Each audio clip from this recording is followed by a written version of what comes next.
Hello students, welcome in dream class.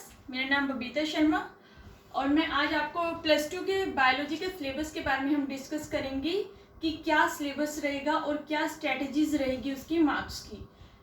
So students, जो आपने last videos में last 11th class में जो आपने पढ़ा था, पहले 5 यूनिट पढ़ी थी और प्लस टू में अब हम इसकी नेक्स्ट 5 यूनिट 6 से लेकर 10 तक इसकी नेक्स्ट यूनिट हम पढ़ेंगे। सो स्टूडेंट्स, इसको सिलेबस को डिस्कस करने से पहले हम डिस्कस करेंगे कुछ बेसिक थिंग्स कि बायोलॉजी होती क्या है। सो स्टूडेंट्स, बायो आपको नाम से पता है, बायोलॉजी ये 2 वर्ड से बना है, बायो और लॉजी से। बायो का मतलब क्या होता है? Living things. लिविंग थिंग्स के बारे में पढ़ने को ही क्या बोलते हैं? बायोलॉजी। ठीक है, लिविंग थिंग्स में हमारे जीव जंतु, इसमें आ जाते हैं हमारे जीव जंतु, पेड़ पौधे, जो भी जीवित हैं उनके बारे में हम पढ़ेंगे, जिसको बोलते हैं बायोलॉजी। अब हम इसमें एनिमल्स के बारे में भी पढ़ते हैं और पेड़ पौधों के बारे में भी पढ़ते हैं। तो जो एनिमल्स की स्टडी होती है उसको हम क्या बोलते हैं? जूलॉजी। क्या बोलते हैं? जूलॉजी। जू में भी गए होंगे, चिड़ियाघर जिसको बोलते हैं, तो उसको जू क्यों बोलते हैं? क्योंकि क्या होते हैं उधर? एनिमल्स होते हैं, पशुओं को आप देखते हो, इसीलिए उसकी स्टडी को क्या बोलते हैं? जूलॉजी। और जो बॉटनी होता है, प्लांट्स की स्टडी, जिसमें आप प्लांट्स की स्टडी करते हो उसको हम बोलते हैं बॉटनी। जिसमें वनस्पति के बारे में, पेड़ पौधों के बारे में आप पढ़ोगे उसको हम बोलते हैं बॉटनी। सो स्टूडेंट्स, ये थी कुछ बेसिक टर्म्स जो आपको एज ए साइंस स्टूडेंट्स पता होनी चाहिए कि बायोलॉजी हम स्टडी ऑफ लिविंग थिंग्स को बोलते हैं, जूलॉजी हम स्टडी ऑफ एनिमल्स को और बॉटनी हम स्टडी ऑफ प्लांट्स को बोलते हैं। अब आ जाता है क्वेश्चन कि फादर कौन है बायोलॉजी के? किसने शुरू की बायोलॉजी? तो एक साइंटिस्ट है हमारे, एरिस्टोटल। इनको फादर ऑफ बायोलॉजी भी कहा जाता है। क्या कहा जाता है इनको? Father of biology. ये इन्होंने बायोलॉजी की स्टार्टिंग की थी, स्टडी किया था इन्होंने एनिमल्स के ऊपर, प्लांट्स के ऊपर, तो इनको क्या भी बोलते हैं? Known as father of biology. तो ये कुछ बेसिक क्वेश्चन है आपके लिए जो आपका as a science students knowledge होनी चाहिए इनकी। अब स्टूडेंट्स, हम डिस्कस करेंगे प्लस टू के सिलेबस के बारे में। तो इसमें आपकी 5 यूनिट है। इससे पहले की 5 यूनिट आपने अपनी प्लस 1 क्लास में पढ़ी होंगी। जो इसकी फर्स्ट यूनिट है दैट इज रिप्रोडक्शन। क्या है वो? रिप्रोडक्शन।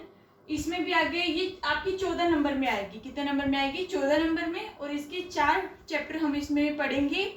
पहला आता है रिप्रोडक्शन इन ऑर्गेनिज्म। रिप्रोडक्शन मतलब ऑफस्प्रिंग का बनना, नए ऑर्गेनिजम्स का बनना, वो सब किसमें पढ़ेंगे हम? रिप्रोडक्शन इन ऑर्गेनिज्म में, फर्स्ट चैप्टर में। सेकंड आता है sexual reproduction in flowering plant. इधर फ्लावर ही क्यों बोला? क्योंकि फ्लावर ही जो होता है प्लांट में मेन रिप्रोडक्टिव ऑर्गन होता है। अगर जो प्लांट्स की बात करें तो रिप्रोडक्शन में नया पौधा कौन बनाएगा? वो फूल ही बनाता है। तो हम किस में पढ़ेंगे? Sexual reproduction in flowering plants.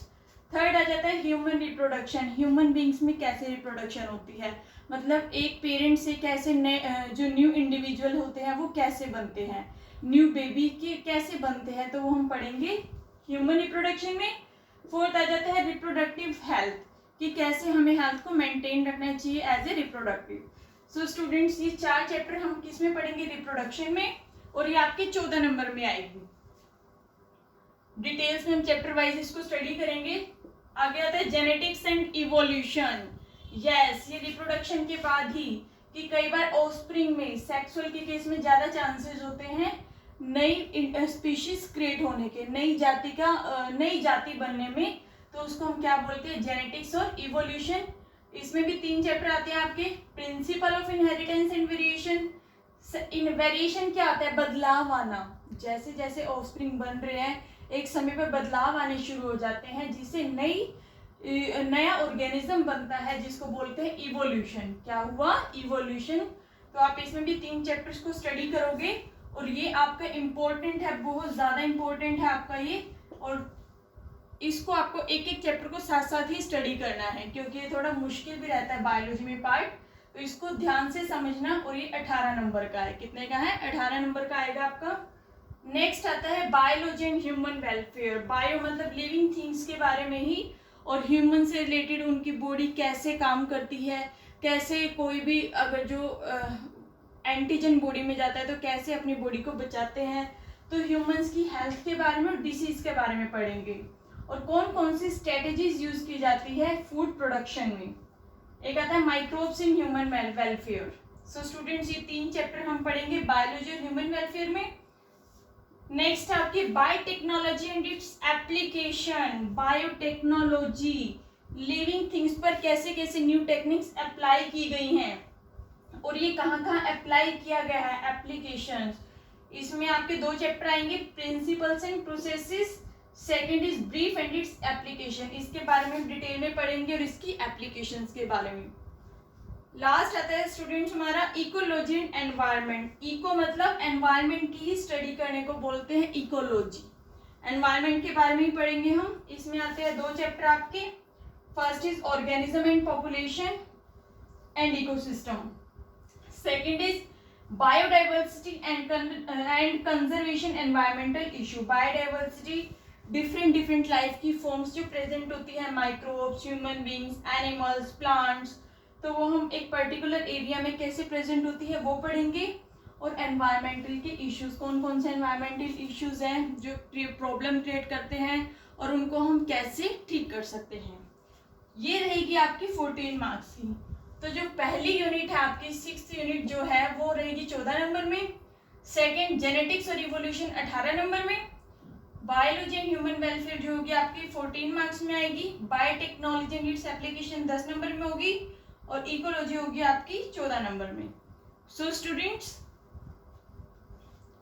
Syllabus आपको पता चल गया।